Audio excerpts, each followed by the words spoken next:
Nancy Garcia with Verizon, and today we're going to look at the Cradlepoint W1850 wideband adapter. It's right here. We're going to take a look at what exactly it does. Now this is just an introductory on what it does. I'm going to do things a little bit different. I like to do demos, so I like to show you exactly, we're going to plug it in, we're going to see what happens, how IP pass-through happens. We're going to hook a router up to it, we're going to hook a PC up to the management port, and we're going to take a look at it. So we'll also look locally at NetOS, we'll look at the Network Cloud Manager as well. Alright, so here it is. There's a little light up here, right here, that turns white. It starts blinking, it turns white when it's all connected to the mobile network.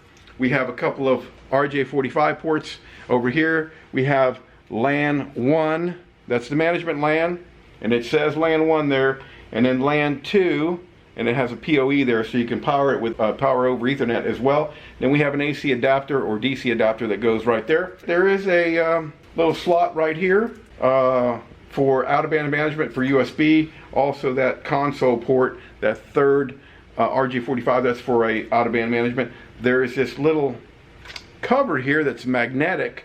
There's the SIM slots right there. You can see I have a SIM in there. That's a Verizon concession SIM right there on a 5G business plan. And we'll go ahead and put that back. And that's it, really, on this guy. Let's go hook it up. Okay, here's our 1850, and I got LAN 1 cable right here. I'm going to plug that in. LAN 1 right there. I got LAN number 2. Now it's going into a switch and going into a virtual environment where I got VMware and things like that. We're going to have some virtual machines that we're going to connect up right to these cables. So let's go ahead and put that in LAN 2 there. And tighten up these antennas here so they don't flop around. Alright, we're going to connect our DC adapter.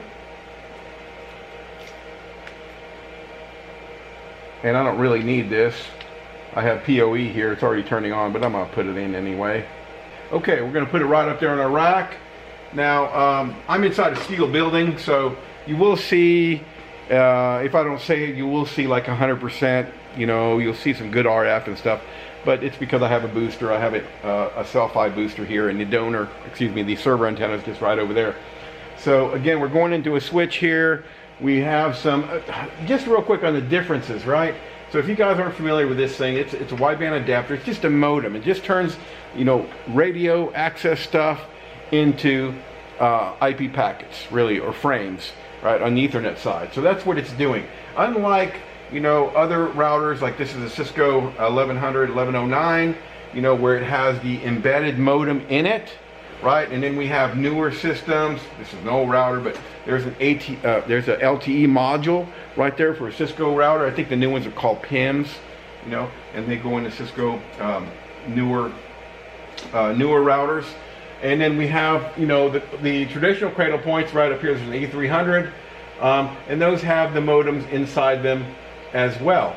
Okay, so anyway, that's the difference with this 1850. It's a little bit odd. It's new. It's just a modem and turning radio stuff into Ethernet. There's no routing or anything that we're going to do in here. Nothing like that.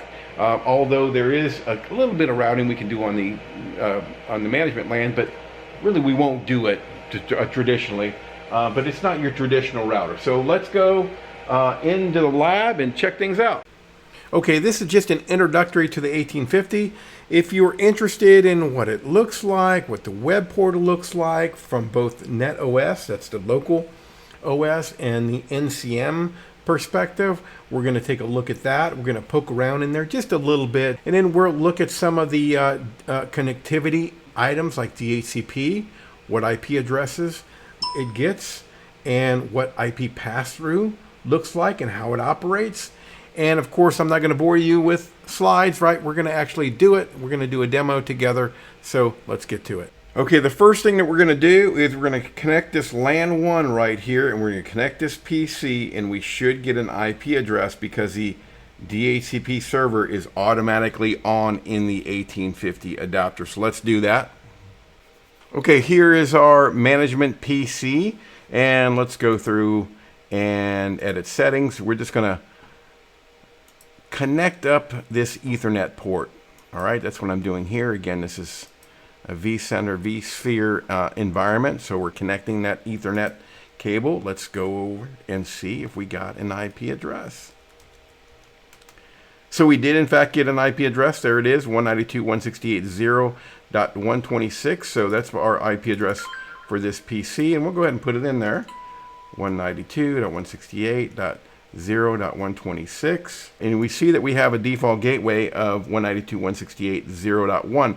That is the 1850. So the 1850 is now visible to us, or should be. We'll go ahead and ping it. 0.1. We can see it. We get a ping reply. All right, let's bring up a web browser here, and let's see if we can get into that 1850 here. 192.168.0.1. Okay, we do indeed can see it. That's the web splash page for the 1850 adapter. Let's go ahead and log in here. This is that it's registered, it's online, and the device is indeed licensed. Okay, so it registered to NCM, in other words. So it reached out there. So now we know this thing has internet connectivity. If it didn't, like if I would go pull the SIM out and boot this thing up again and then connect up to it like I did, you would have red X's here. All right, so this signifies right away to the tech or whoever that this thing is indeed registered, authenticated. It came up on the Verizon network. The Verizon mobile network, and everything is good to go. Now, two things we're going to do here. We're going to go to the local configuration. That's this right here. All right, let's take a look here. And you can see right here, we're still at the IP address, so we're logged into the router itself. And I'm going to just go look at the LANs real quick, okay? So the primary LAN, 192.168.0.1. Well, we know that our address is 192.168.0.126, so that's the LAN we're on. That's LAN 1 over here. And then we have this LAN 2. I wish they would have called it LAN 2. On the 1850 itself, it does say LAN 2, so I wish it said LAN 2 here and LAN 1, but it doesn't, so we just got to know that. Now, you see this IP address, 192.168.5.1. Well, this is the address that the 1850 does use internally, and I'll just leave it at that. Now we have it in pass-through mode. You can see that right there. Oh, it's in pass-through mode by default, right? We didn't have to do anything. So let's go look right here at the modem itself. We're going to see the APN and the IP address it got, and there's the IP address that it got right there, 100.103.79.170. Okay, so let's go write that down over here. I know this is a little small. Bring it up a little bit. So that's my WAN address, or my pass-through address, whatever you want to call it. So we have 100.103.79.170. Okay, there's all kind of things I'd love to show you in here, but it's beyond the scope of this introductory video to the 1850. Now, let me just go back real quick and let's log out. Okay, let's log in again. Again, we're local here. When we log in, since it's registered and everything, it gives us the opportunity to go start NetCloud Manager. Now, if I click on NetCloud Manager, we're going to be communicating to the internet. So we're going to be going through here, through the PC, right, through the 1850, out to the internet and to NCM. So let's see if that works.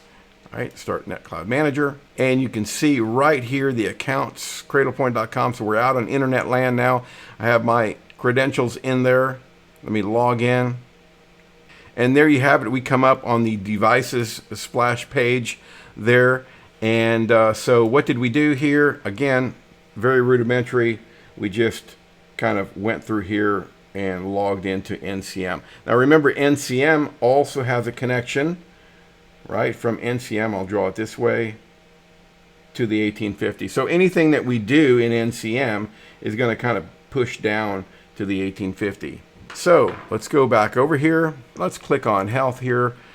I want to give you one little insight here on, and you can stop this video. There's so much good stuff in NCM. It's a really good, full, robust network management application or cloud management application. Let's go to cellular data. And this is where you can see all your usage statistics and things like that. So people are interested in this, and I'll just breeze through here, and then we'll go to health. This is probably the main thing. Any tech or people that are managing devices, they kind of spend their time here. The customer may be complaining of speeds or something like that. Now this gives us an overall health of our cellular health. If we had multiple devices, I only have one here, but we can dig in and go further in here and then kind of drive down into this particular 1850 itself.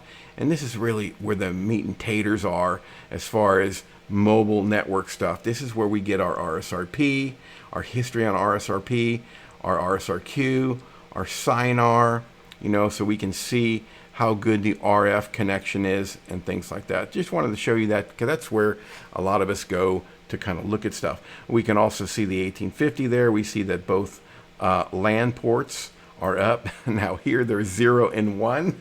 On the 1850 itself, it's 1 and 2. And then you saw in the local configuration, it was primary and I don't know what it said, IP pass-through or something like that. So, there's a little ambiguity here, I guess, to say the least. So there you go. We got successfully connected to NCM and we're communicating to the internet via this PC. So that should tell you one thing. Anything on this LAN 1 can indeed communicate with the internet. All right. Now, again, you're saying, well, wait a minute. Once we bring up this guy over here, it's going to pass through the IP address. We know we only get one IP address, so that IP address is going to be over here. And how is this guy going to communicate to the internet? Well, there again, I tell you that this 1850 as an IP pass-through device has control of that IP address that we just saw.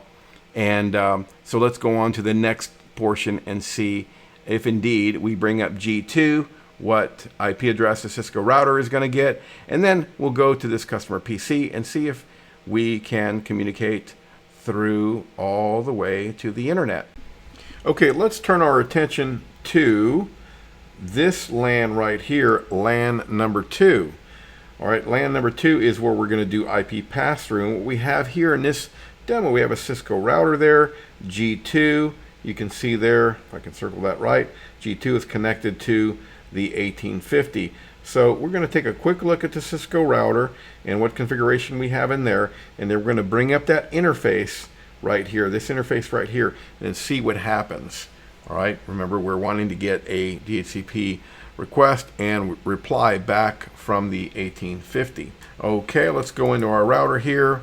We'll go into enable. Let's just show running here. I'm just going to briefly show you what's going on here. Here's the IP address pool for the LAN side. All right, that's the customer side. And we're going to go to the interfaces. There's the 3 interfaces. The first one you don't see on the drawing. It's my management interface. The next two, G2, all right, that's the one that you see in the drawing that's going towards the 1850. You can see that that is shut down right now.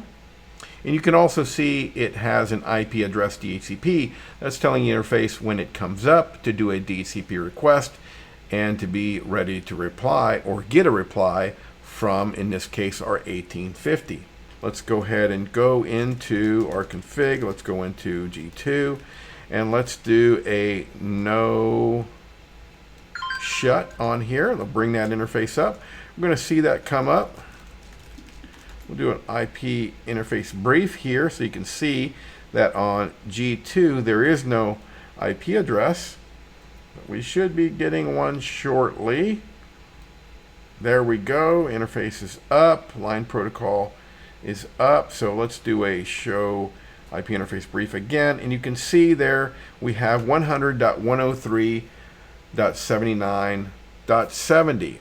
Well, hey, what do you know? Remember I said that IP address right there on the 1850? The 1850 actually already had the 100.103.79.170 address.